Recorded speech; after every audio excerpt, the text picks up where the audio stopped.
Exit poll के बाद तेजस्वी को आई चंद्रशेखर आजाद की याद। नतीजों से पहले ही मिला दिया फोन, समर्थन जुटाने की कोशिश। चंद्रशेखर आजाद के जरिए जीडीए पर तेजस्वी कांग्रेस की नजर। बिहार चुनाव के नतीजे 14 नवंबर को आएंगे, लेकिन उससे पहले आई एग्जिट पोल ने तेजस्वी यादव की धड़कनें बढ़ा दी हैं और शायद इसलिए उनको वो लोग भी याद आ रहे हैं जिन्हें चुनाव के वक्त तेजू भैया घास डालने को भी तैयार नहीं थे। हर एग्जिट पोल में एनडीए को पूर्ण बहुमत दिया गया और महागठबंधन को लगभग हर एग्जिट पोल में 100 के आसपास सीटें मिलती दिख रही हैं, लेकिन कांग्रेस और आरजेडी के इंटरनल सर्वे के नतीजे कुछ और कह रहे हैं। इसलिए उनको ये उम्मीद है कि किसी को भी पूर्ण बहुमत नहीं मिलेगा और ऐसे में छोटे दल महत्वपूर्ण भूमिका निभा सकते हैं। इसलिए उन्होंने चंद्रशेखर आजाद से संपर्क साधने की कोशिश की है। सूत्रों के हवाले से खबर है कि तेजस्वी यादव ने चंद्रशेखर आजाद को फोन करके मुलाकात की कोशिश की, क्योंकि सारे एग्जिट पोल में जीडीए गठबंधन को करीब 10 सीटें दी जा रही हैं।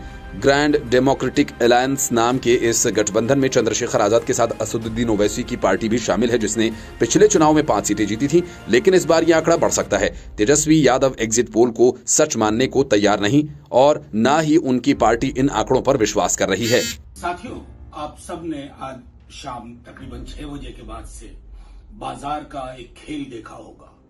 बहुत सारे एग्जिट पोल देखे होंगे आपने, पहले इनमें से अधिकांश का नाम भी नहीं सुना होगा, क्योंकि इनका आदेश था। देश के बड़े आला ओहदेदार लोगों ने एक संख्या बता दी थी, तो सबों ने उसी के इर्द गिर्द 2 आगे 2 पीछे करके आंकड़ा दिया। आपकी सरकार, महागठबंधन की सरकार 14 नवंबर को बन गई। इस मनोवैज्ञानिक खेल को हमने पहले भी देखा और इसको एक्सपोज होते हुए देखा है। डटे रहना है।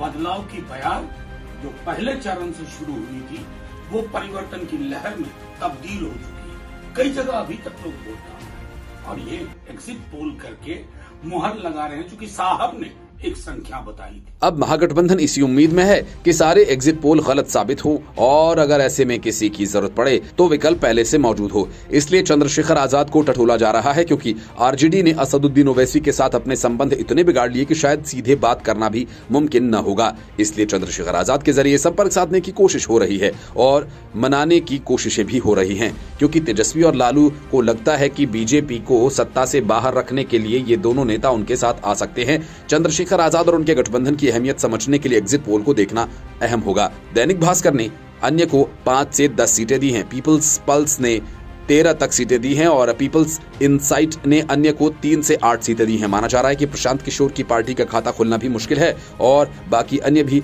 ज्यादा जीतने की उम्मीद नहीं है, लेकिन जीडीए गठबंधन कुछ सीटें तो जरूर जीतेगा। ऐसे में 14 नवंबर को इन दोनों नेताओं के लिए दोनों गठबंधन दरी बिछाए दिखाई देंगे। हालांकि एनडीए के साथ जाने की उम्मीद ना के बराबर है, लेकिन हो सकता है कि ओवैसी महागठबंधन को भी समर्थन न दें और सरकार से बाहर रहें। लेकिन तेलंगाना में एआईएमआईएम जिस तरीके से काम करती है, उसे देखकर लगता है कि ओवैसी अपने लोगों का काम कराने के लिए अपने ईगो को पीछे रख देंगे और सरकार में शामिल हो जाएंगे, क्योंकि हो सकता है कि फिर इस गठबंधन को एक डिप्टी सीएम का पद भी मिल जाए और बिहार में जड़ें जमाने का मौका भी ओवैसी की पार्टी को मिल जाए। अगर ऐसा हुआ तो चंद्रशेखर आजाद के लिए बिहार में तो पार्टी को बढ़ाने का मौका होगा ही, साथ ही यूपी में गदर कट जाएगा और पंचायत चुनाव में सेमीफाइनल में इसका असर दिखाई देगा, जो 2027 में रिजल्ट लेकर आ सकता है। हालांकि अभी असल नतीजे आना बाकी है, लेकिन कहते हैं ना कि उम्मीद पर दुनिया कायम है। वैसे आपको क्या लगता है, जो एग्जिट पोल दिखा रहे हैं वो सही है या फिर बिहार में नतीजे कुछ और आएंगे? कमेंट करके आप अपनी राय जरूर दें।